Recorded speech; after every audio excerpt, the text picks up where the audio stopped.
എല്ലാവർക്കും ഡെലിഷ്യസ് റെസിപ്പീസിൻ്റെ പുതിയൊരു വീഡിയോയിലേക്ക് വീണ്ടും സ്വാഗതം. ഇന്ന് നല്ലൊരു ബ്രേക്ക്ഫാസ്റ്റ് റെസിപ്പിയുമായിട്ടാണ് ഞാൻ വന്നിരിക്കുന്നത്. 1 കപ്പ് സേമിയയും 2 മുട്ടയും ഉണ്ടെങ്കിൽ നമുക്കൊരു അടിപൊളി ബ്രേക്ക്ഫാസ്റ്റ് തയ്യാറാക്കിയെടുക്കാം. സേമിയ ഒട്ടും തന്നെ കുഴഞ്ഞു പോകാതെ ഇതെങ്ങനെയാണ് തയ്യാറാക്കുന്നതെന്ന് നോക്കിയാലോ. ഒരു കടായിലേക്ക് 1 ടീസ്പൂൺ സൺഫ്ലവർ ഓയിലാണ് ചേർത്തത്. എണ്ണയുടെ അളവ് കൂടിപ്പോകണ്ട, 1 ടീസ്പൂൺ തന്നെ മതിയാകും. ഇനി ഇതിലേക്ക് നമുക്ക് സേമിയ ചേർക്കാം. 250 ml കപ്പിന് 1 കപ്പ് സേമിയയാണ് ചേർത്തത്. ഇത് വറുക്കാത്ത സേമിയയാണ്. ഇനി ഇത് നന്നായിട്ടൊന്ന് ഇളക്കി കൊടുക്കാം. സേമിയ ഒരുപാട് അങ്ങ് ബ്രൗൺ നിറമാകുന്നത് വരെ വറുത്തെടുക്കേണ്ട ആവശ്യമില്ല. ഇപ്പോൾ നമ്മുടെ സേമിയയുടെ കളറൊക്കെ ചെറുതായിട്ടൊന്ന് മാറിയിട്ടുണ്ട്. വളരെ ലൈറ്റായിട്ടൊന്ന് കളർ മാറിയാൽ മാത്രം മതിയാകും. ഇനി നമുക്ക് ഇതൊന്ന് വേവിച്ചെടുക്കണം. അപ്പോൾ അതിനാവശ്യമായിട്ടുള്ള വെള്ളം ഒഴിച്ചു കൊടുക്കാം. വെള്ളത്തിന് അങ്ങനെ പ്രത്യേകിച്ച് കണക്കില്ല. കുറച്ച് കൂടുതൽ വെള്ളം ഒഴിച്ചിട്ട് ഇത് വേവിച്ച ശേഷം ഈ വെള്ളം ഊറ്റിക്കളയുകയാണ് ചെയ്യുന്നത്. അപ്പോൾ ഇത് നന്നായിട്ടൊന്ന് ഇളക്കി കൊടുക്കാം. ചെറുതായിട്ട് വെള്ളമൊക്കെ ഒന്ന് തിളച്ച് വരാൻ തുടങ്ങിയിട്ടുണ്ട്. ഇനി ഇതിലേക്ക് നമുക്ക് ആവശ്യത്തിനുള്ള ഉപ്പ് ചേർത്ത് കൊടുക്കാം. നല്ലതുപോലെ ഒന്ന് ഇളക്കി കൊടുക്കാം. നന്നായിട്ട് ഇതൊന്ന് തിളച്ച് വരട്ടെ. അപ്പോൾ മീഡിയം ടു ഹൈ ഫ്ലെയിമിൽ വെച്ചിട്ട് 5 മിനിറ്റാണ് സേമിയ ഞാൻ വേവിച്ചെടുക്കുന്നത്.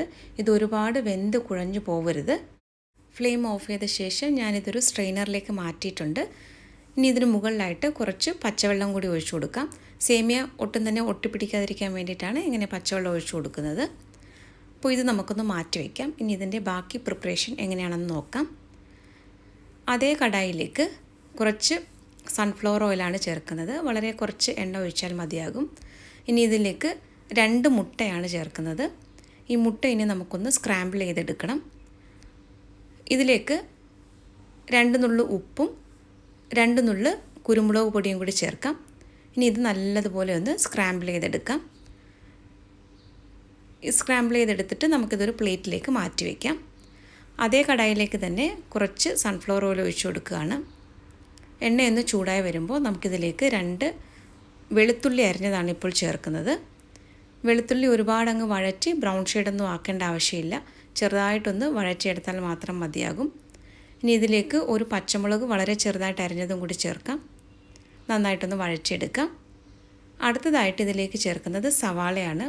ഒരു ചെറിയ സവാളയാണ് ഞാനിപ്പോൾ ചേർത്തത്. സവാളയൊന്ന് നന്നായിട്ടൊന്ന് ഇളക്കി കൊടുത്ത ശേഷം ബാക്കിയുള്ള പച്ചക്കറികളും കൂടി ഇതിലേക്ക് ചേർക്കുന്നുണ്ട്.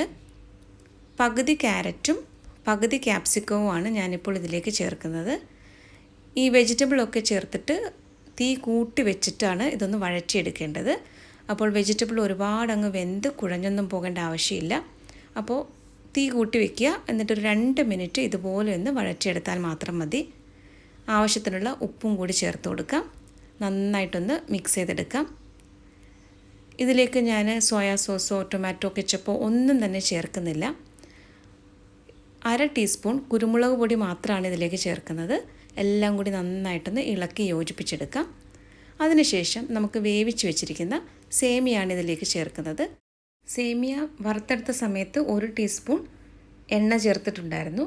അതുപോലെ വേവിച്ച് കഴിഞ്ഞ ശേഷം സ്ട്രെയിനറിലേക്ക് മാറ്റിയിട്ട് കുറച്ച് പച്ചവെള്ളം കൂടി ഒഴിച്ചു വെച്ചതുകൊണ്ട് ഇത് ഒട്ടും തന്നെ കട്ട പിടിച്ചിട്ടില്ല. നല്ല ഒന്നൊന്നായിട്ടാണ് ഇതിങ്ങനെ വിട്ടുവിട്ടാണ് കിടക്കുന്നത്. നിങ്ങൾക്കിത് കാണുമ്പോൾ തന്നെ അറിയാമല്ലോ. ഇനി ഇതെല്ലാം കൂടി നന്നായിട്ട് ഒന്ന് മിക്സ് ചെയ്തെടുക്കണം. വളരെ പെട്ടെന്ന് തയ്യാറാക്കിയെടുക്കാൻ പറ്റുന്ന നല്ല ടേസ്റ്റി ആയിട്ടുള്ള ഒരു ബ്രേക്ക്ഫാസ്റ്റാണ്.